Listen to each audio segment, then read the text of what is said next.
ನಿಮ್ಮಲ್ಲಿ ಅನೇಕರು stock market ಅಂದ್ರೆ ತುಂಬಾ ಕಷ್ಟ. ಇದರಲ್ಲಿ ರಿಸ್ಕ್ ಇರುತ್ತೆ. ಇಡೀ ದಿನ ಕಂಪ್ಯೂಟರ್ ಮುಂದೆ ಕೂತ್ಕೊಂಡು ಮಾರ್ಕೆಟ್ ಯಾವಾಗ ಮೇಲೆ ಹೋಗುತ್ತೆ ಯಾವಾಗ ಕೆಳಗೆ ಬರುತ್ತೆ ಅಂತ ನೋಡ್ತಾನೆ ಇರಬೇಕು ಅಂತ ಅನ್ಕೊಂಡಿರ್ತೀರಾ. ಆದ್ರೆ ಈ ವಿಡಿಯೋದಲ್ಲಿ ನಾನು ನಿಮ್ಗೆ ಒಂದು ಸೀಕ್ರೆಟ್ ಅನ್ನ ಹೇಳ್ತೀನಿ. ಒಂದ್ಸರಿ ಒಂದು ಸ್ಟಡಿಯನ್ನ ಮಾಡ್ತಾರೆ. ಒಬ್ಬ 10 ವರ್ಷದ ಹುಡುಗ ಶೇರ್ಸ್ ಅನ್ನ ಆಯ್ಕೆ ಮಾಡ್ತಾನೆ.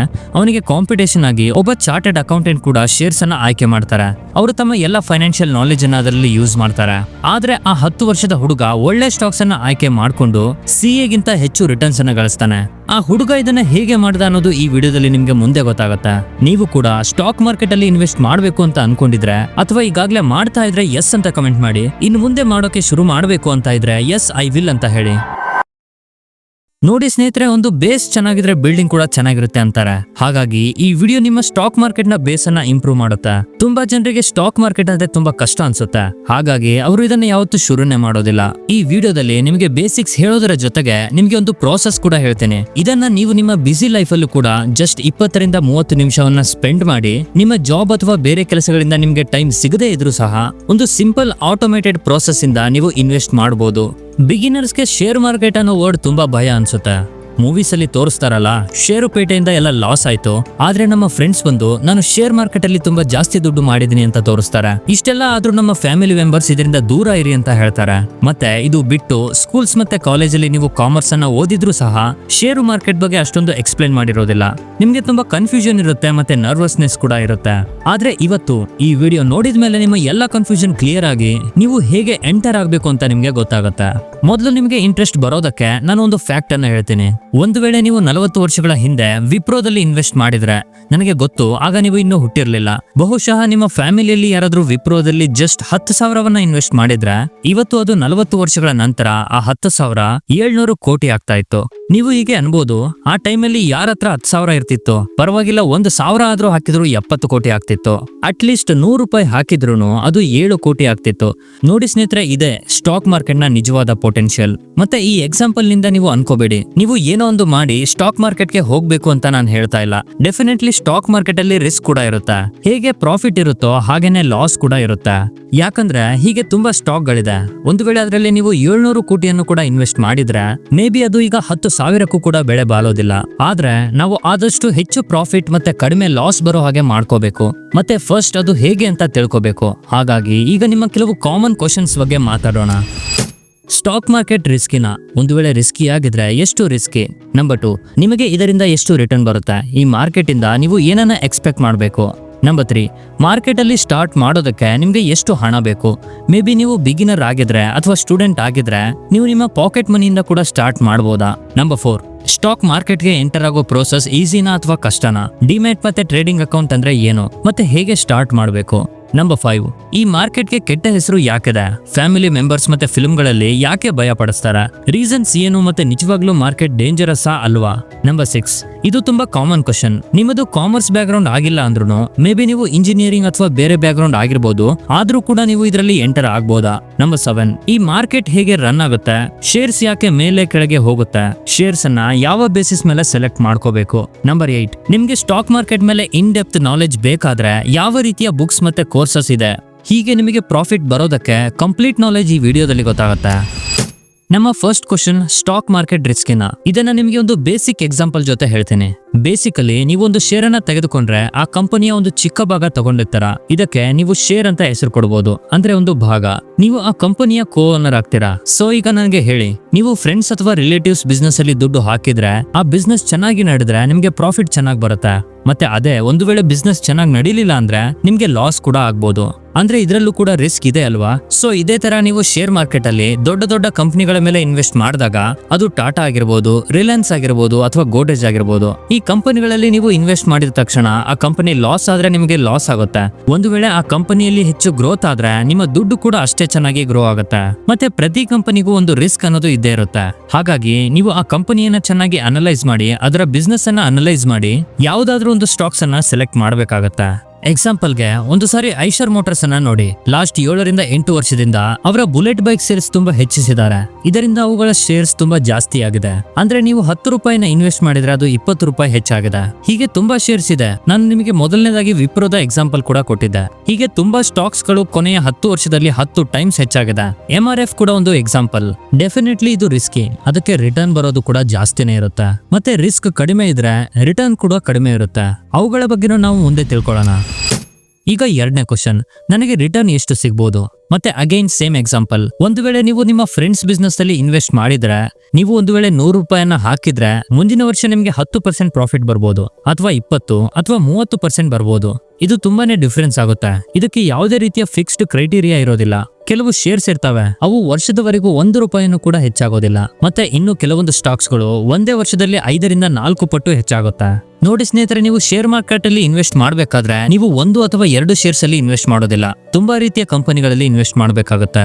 ಅಂದ್ರೆ ಫಾರ್ ಎಕ್ಸಾಂಪಲ್ 10ರಿಂದ 12 ಕಂಪನಿಗಳಲ್ಲಿ ನೀವು ಇನ್ವೆಸ್ಟ್ ಮಾಡಿದ್ರೆ ಆಗ ನಿಮ್ಮ ರಿಸ್ಕ್ ಡೈವರ್ಸಿಫೈ ಆಗುತ್ತೆ. ಇವುಗಳಲ್ಲಿ 1-2 ಕಂಪನಿ ಮುಳುಗಿ ಹೋದ್ರೂ ನಿಮಗೆ ಯಾವುದೇ ರೀತಿ ತೊಂದರೆ ಆಗೋದಿಲ್ಲ. ನಿಮ್ಮ ಹತ್ರ ಒಂದು ಬಾಸ್ಕೆಟ್ ಆಫ್ ಸ್ಟಾಕ್ಸ್ ಇದ್ದಾಗ ನೀವು ಕರೆಕ್ಟ್ ಆಗಿ ಇನ್ವೆಸ್ಟ್ ಮಾಡಿದ್ರೆ ಇಂಡಿಯಾ ತರದ ಹೈ ಗ್ರೋತ್ ಎಕಾನಮಿಯಲ್ಲಿ ನೀವು ಲಾಂಗ್ ಟರ್ಮ್ ಅಲ್ಲಿ ಅಟ್ ಲೀಸ್ಟ್ 18ರಿಂದ 20% ರಿಟರ್ನ್ ಅನ್ನ ಪಡಿಬಹುದು. ಒಂದು ವೇಳೆ ನೀವು ಕರೆಕ್ಟ್ ಆಗಿ ಸ್ಟಾಕ್ ಅನ್ನ ಪಿಕ್ ಮಾಡಿದ್ರೆ ಒಳ್ಳೆ ರಿಟರ್ನ್ಸ್ ಅನ್ನು ಕೂಡ ಪಡಿಬಹುದು. ಇದನ್ನ ನೀವು FD ಜೊತೆಗೆ ಕಂಪೇರ್ ಮಾಡಿದ್ರೆ 3 ಪಟ್ಟು ಹೆಚ್ಚಾಗುತ್ತೆ. ಮತ್ತೆ ಗೋಲ್ಡ್ ಹಾಗೂ ರಿಯಲ್ ಎಸ್ಟೇಟ್ ಜೊತೆನೂ ಕಂಪೇರ್ ಮಾಡಿದ್ರೆ 2 ಪಟ್ಟು ಜಾಸ್ತಿ. ವಾಸ್ತವದಲ್ಲಿ ಈ ಜಗತ್ತಲ್ಲಿ ತುಂಬಾ ರೀತಿಯ ಸಕ್ಸಸ್ಫುಲ್ ಜನರು ಇರ್ತಾರೆ.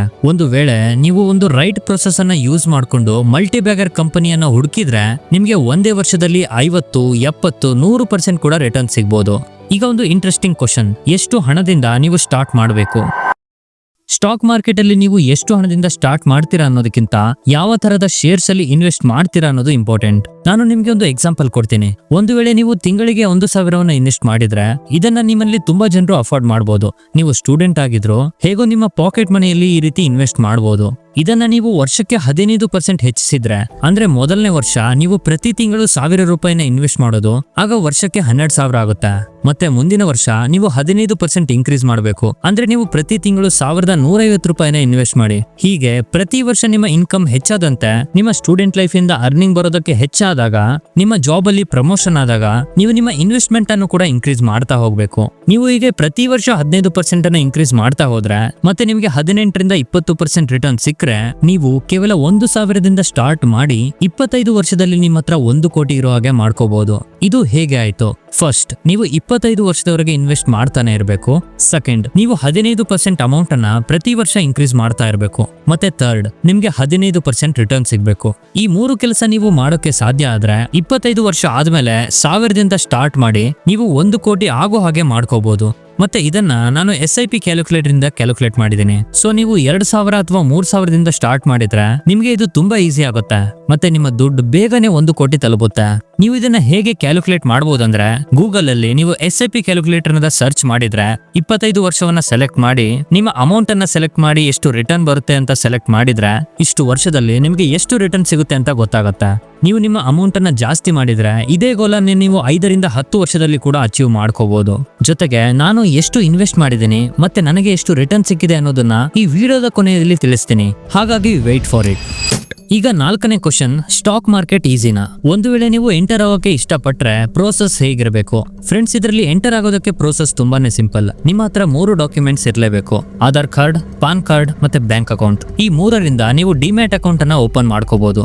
ಇದನ್ನ ನೀವು ಆನ್ಲೈನ್ ಅಲ್ಲಿ ಯಾವ್ದಾದ್ರು ಬ್ರೋಕರ್ ಜೊತೆಗೆ ಓಪನ್ ಮಾಡ್ಕೋಬಹುದು. ನಾನು ಪರ್ಸನಲಿ ಗ್ರೋ ಅನ್ನ ಯೂಸ್ ಮಾಡ್ಕೋತೀನಿ, ಯಾಕಂದ್ರೆ ಇದು ತುಂಬಾ ಸಿಂಪಲ್ ಆಗಿರುತ್ತೆ.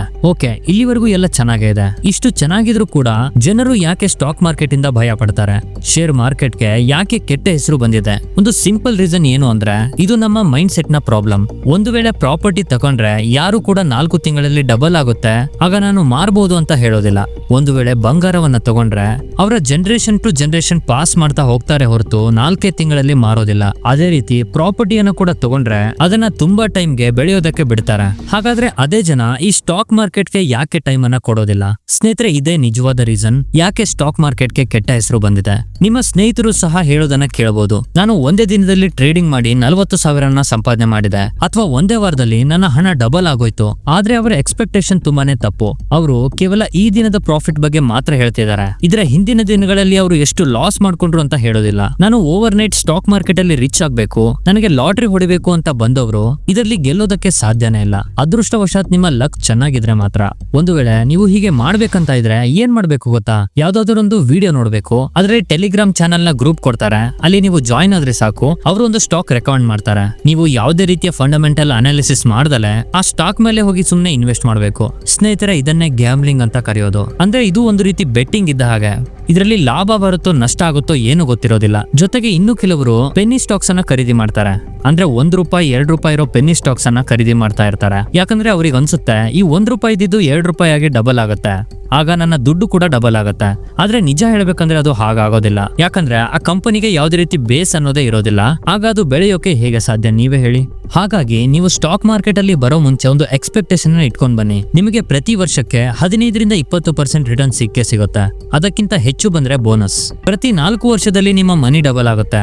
ಒಂದು ವೇಳೆ ನೀವು ಬ್ಯಾಂಕ್ ಅಲ್ಲಿ ಫಿಕ್ಸ್ಡ್ ಡೆಪಾಸಿಟ್ ಮಾಡಿದ್ರಿ ಅನ್ಕೊಳ್ಳಿ, ಅದರಲ್ಲಿ ನಿಮ್ಮ ಹಣ ಡಬಲ್ ಆಗೋದಕ್ಕೆ 11 ರಿಂದ 12 ವರ್ಷಗಳು ಬೇಕಾಗುತ್ತೆ. ಅದಕ್ಕಿಂತ 3 ಟೈಮ್ಸ್ ಬೆಟರ್. ಅಂದ್ರೆ ನೀವು ಸ್ಟಾಕ್ ಮಾರ್ಕೆಟ್ ಅಲ್ಲಿ ಕೇವಲ 4-5 ವರ್ಷದಲ್ಲಿ ನಿಮ್ಮ ಹಣವನ್ನ ಡಬಲ್ ಮಾಡ್ಕೋಬಹುದು. ಆದ್ರೆ ಒಂದು ರೈಟ್ ಪ್ರಾಸೆಸ್ ಅನ್ನ ಫಾಲೋ ಮಾಡಬೇಕು. ಸೊ ಇದೇ ಟೈಮ್ ಅಲ್ಲಿ ನಿಮ್ಮ ದುಡ್ಡು ಎಷ್ಟು ಟೈಮ್ ಅಲ್ಲಿ ಡಬಲ್ ಆಗುತ್ತೆ ಅನ್ನೋದಕ್ಕೆ ಒಂದು ರೂಲ್ ಇದೆ. ಅದನ್ನ ರೂಲ್ 72 ಅಂತ ಕರಿತೀವಿ. ಇದು ಏನ್ ಹೇಳುತ್ತಂದ್ರೆ, ನೀವು ಯಾವ ರಿಟರ್ನ್ ಎಕ್ಸ್ಪೆಕ್ಟ್ ಮಾಡ್ತಾ ಇದ್ದೀರಾ ಅದನ್ನ 72 ಇಂದ ಡಿವೈಡ್ ಮಾಡಿದ್ರೆ ನಿಮಗೆ ಅದು ಎಷ್ಟು ವರ್ಷದಲ್ಲಿ ಆ ದುಡ್ಡು ಡಬಲ್ ಆಗುತ್ತೆ ಅನ್ನೋದು ಗೊತ್ತಾಗುತ್ತೆ. ಫಾರ್ ಎಕ್ಸಾಂಪಲ್, ನೀವು 15% ತಗೊಂಡ್ರೆ ನೀವು ಅದನ್ನ 72 ರಿಂದ ಡಿವೈಡ್ ಮಾಡಿದ್ರೆ ನಿಮ್ಮ ದುಡ್ಡು ಅರೌಂಡ್ 4.5 ವರ್ಷದೊಳಗೆ ಡಬಲ್ ಆಗುತ್ತೆ. ಇದೇ ರೀತಿ ನೀವು 30% 50% ಅನ್ನ ತಗೊಂಡು ಕ್ಯಾಲ್ಕುಲೇಟ್ ಮಾಡಿ ನೋಡಬಹುದು. ಇದೇ ಟೈಮ್ ಅಲ್ಲಿ ಕೆಲವರಿಗೆ ಅನ್ಸುತ್ತೆ ನೀವು ಇಂಜಿನಿಯರಿಂಗ್ ಅಥವಾ ಆರ್ಟ್ಸ್ ಅನ್ನ ಮಾಡಿರೋದು, ಅಂದ್ರೆ ಕಾಮರ್ಸ್ ಮಾಡಿರೋದಿಲ್ಲ, ಆದ್ರೂ ಕೂಡ ನೀವು ಶೇರ್ ಮಾರ್ಕೆಟ್ ಅಲ್ಲಿ ಶ್ರೀಮಂತರು ಆಗ್ಬೋದಾ? ಗುಡ್ ನ್ಯೂಸ್ ಏನಂದ್ರೆ ಹೌದು, ನೀವು ಸ್ಟಾಕ್ ಮಾರ್ಕೆಟ್ ಅಲ್ಲಿ ಇನ್ವೆಸ್ಟ್ ಮಾಡಿ ಶ್ರೀಮಂತರ ಆಗ್ಬೋದು. ನಿಮ್ಮ ಸ್ಟ್ರೀಮ್ ಅಥವಾ ನಿಮ್ಮ ಬ್ಯಾಕ್ ಗ್ರೌಂಡ್ ಏನಿರುತ್ತೆ ಅನ್ನೋದು ಇದಕ್ಕೆ ಮ್ಯಾಟ್ರೇ ಆಗೋದಿಲ್ಲ. ಇನ್ಫ್ಯಾಕ್ಟ್ ನಿಮ್ಗೆ ನಾನು ಒಂದು ಎಕ್ಸಾಂಪಲ್ ಅನ್ನು ಕೂಡ ಕೊಡ್ತೀನಿ. ಇನ್ಫ್ಯಾಕ್ಟ್ ನಾನು ವಿಡಿಯೋದ ಶುರುವಾತಲ್ಲೇ ನಿಮ್ಗೆ ಹೇಳಿದ್ದೆ, ಒಂದು ಎಕ್ಸಾಂಪಲ್ ಅನ್ನು ಕೂಡ ಕೊಟ್ಟಿದ್ದೆ. ಒಂದು ಸರಿ ಏನಾಯ್ತು ಅಂದ್ರೆ, ಅಮೆರಿಕಾದಲ್ಲಿ ಒಂದು ಸರ್ವೆ ಅನ್ನ ಮಾಡ್ತಾರೆ. ಅದರಲ್ಲಿ 10 ವರ್ಷದ ಸಣ್ಣ ಮಕ್ಕಳನ್ನ, ಅಂದ್ರೆ 5ನೇ ಕ್ಲಾಸ್ ಅಲ್ಲಿ ಓದುತ್ತಾ ಇರೋ ಮಕ್ಕಳನ್ನ, ಅವರಿಗೆ ಒಂದು ಸ್ಟಾಕ್ ಅನ್ನ ಪಿಕ್ ಮಾಡೋದಕ್ಕೆ ಆಪ್ಷನ್ಸ್ ಅನ್ನ ಕೊಡ್ತಾರೆ. At the same time chartered accountant ಕೂಡ 8 ರಿಂದ 10 ಬಾಸ್ಕೆಟ್ ಇರೋ ಸ್ಟಾಕ್ಸ್ ಅನ್ನ ಚೂಸ್ ಮಾಡೋದಕ್ಕೆ ಆಪ್ಷನ್ಸ್ ಅನ್ನ ಕೊಡ್ತಾರೆ. ಚಾರ್ಟೆಡ್ ಅಕೌಂಟೆಂಟ್ ತುಂಬಾ ವೆಲ್ ಎಜುಕೇಟೆಡ್ ಆಗಿರ್ತಾರೆ. ಅವರು ಫೈನಾನ್ಷಿಯಲ್ ಕ್ರೈಟೀರಿಯಾವನ್ನ ನೋಡಿ ತಮ್ಮ ಸ್ಟಾಕ್ಸ್ ಅನ್ನ ಚೂಸ್ ಮಾಡ್ಕೋತಾರೆ.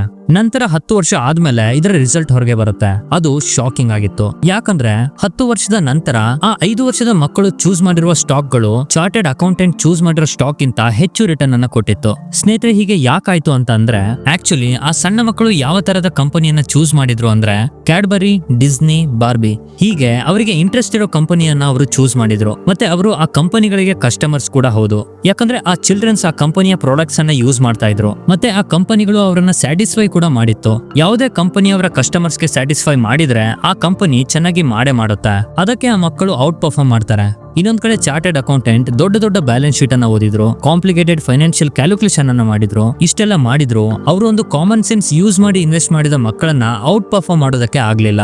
ಮತ್ತೆ ಒಂದು ವೇಳೆ ನೀವು ಇನ್ವೆಸ್ಟ್ ಮಾಡಬೇಕು ಅಂತ ಅನ್ಕೊಂಡಿದ್ರೆ, ಫಾರ್ ಎಕ್ಸಾಂಪಲ್ ನೀವು ಇಂಜಿನಿಯರ್ ಆಗಿದ್ರೆ ರಿಯಲ್ ಎಸ್ಟೇಟ್ ಅಥವಾ ಎಲೆಕ್ಟ್ರಿಕಲ್ ಮೆಕ್ಯಾನಿಕ್ಸ್ ತರಹದ ಪ್ರಾಡಕ್ಟ್ಸ್ ಮೇಲೆ ಇನ್ವೆಸ್ಟ್ ಮಾಡೋದಕ್ಕೆ ಶುರು ಮಾಡಿ. ಯಾಕಂದ್ರೆ ನಿಮಗೆ ಆ ಕಂಪನಿ ಬಗ್ಗೆ ಗೊತ್ತಿರುತ್ತೆ, ನೀವು ಅದನ್ನ ಚೆನ್ನಾಗಿ ಅನಲೈಸ್ ಮಾಡಬಹುದು. ಇದರಿಂದ ನೀವು ಅದನ್ನ ಲಾಂಗ್ ಟೈಮ್ ವರೆಗೂ ಹೋಲ್ಡ್ ಮಾಡಿ ಇಟ್ಕೋಬಹುದು. ಮತ್ತೆ ಇನ್ನೊಂದು ಎಕ್ಸಾಂಪಲ್, ಇದು ಜನರಲ್ ಆಗಿ ನಂಬ್ತಾರೆ, ಫಿಮೇಲ್ ಡಾಕ್ಟರ್ಸ್ ಎಲ್ಲರಿಗಿಂತ ಬೆಸ್ಟ್ ಇನ್ವೆಸ್ಟರ್ಸ್ ಅಂತ.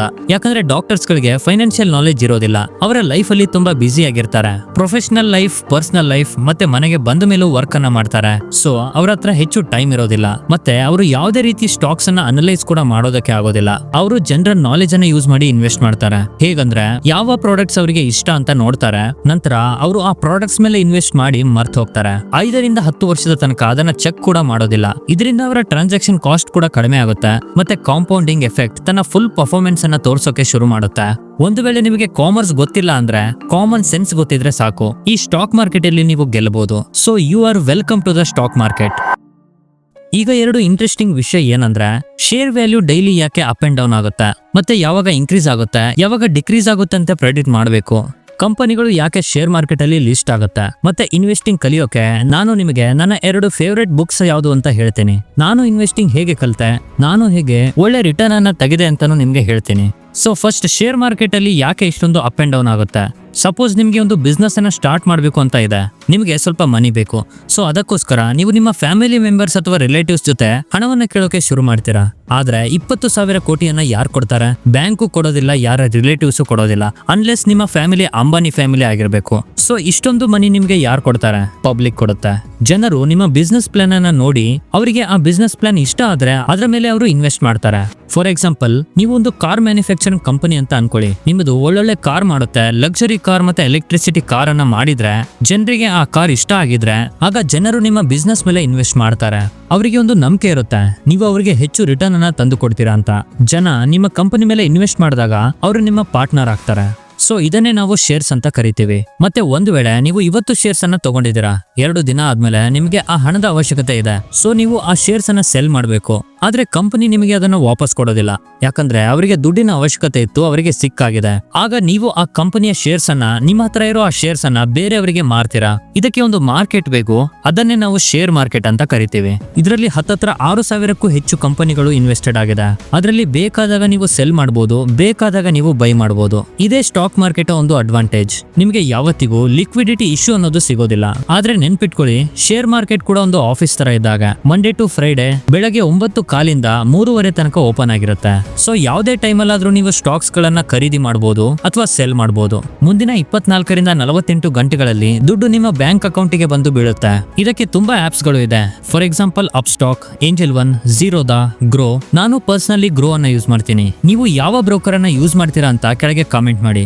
ಒಂದು ವೇಳೆ ನಿಮಗೆ ಕೋಲ್ಗೇಟ್ ಕಂಪನಿ ತುಂಬಾ ಚೆನ್ನಾಗಿದೆ ಅಂತ ಅನ್ಸಿದ್ರೆ, ಅದರ ಟೂತ್ ಬ್ರಷ್, ಟೂತ್ ಪೇಸ್ಟ್ ತುಂಬಾ ಚೆನ್ನಾಗಿ ಸೇಲ್ ಆಗ್ತಾ ಇದೆ ಅಂತ ನಿಮ್ಗೆ ಅನ್ಸಿದ್ರೆ, ನೀವು ಯಾವಾಗ ಬೇಕಾದ್ರೂ ಒಬ್ಬರ ಹತ್ರದಿಂದ ಆ ಶೇರ್ಸ್ ಅನ್ನ ಖರೀದಿ ಮಾಡಬಹುದು. ಮತ್ತೆ ಯಾವಾಗ ನಿಮಗೆ ಆ ಕೋಲ್ಗೇಟ್ ಚೆನ್ನಾಗಿಲ್ಲ, ಪತಂಜಲಿ ಚೆನ್ನಾಗಿದೆ ಅಂತ ಅನ್ಸಿದ್ರೆ, ಕೋಲ್ಗೇಟ್ ಶೇರ್ಸ್ ಅನ್ನ ಸೆಲ್ ಮಾಡಿ ನೀವು ಪತಂಜಲಿ ಶೇರ್ಸ್ ಅನ್ನ ಬೇರೆಯವರಿಂದ ಖರೀದಿ ಮಾಡಬಹುದು. ಈ ಮಾರ್ಕೆಟ್ ಅಲ್ಲಿ ನಿಮ್ಗೆ ಸೆಲ್ಲರ್ಸ್ ಮತ್ತೆ ಬೈಯರ್ಸ್ ತುಂಬಾ ಈಸಿಯಾಗಿ ಸಿಗ್ತಾರೆ. ಇದೇ ಶೇರ್ ಮಾರ್ಕೆಟ್ ನ ಇಂಪಾರ್ಟೆನ್ಸ್.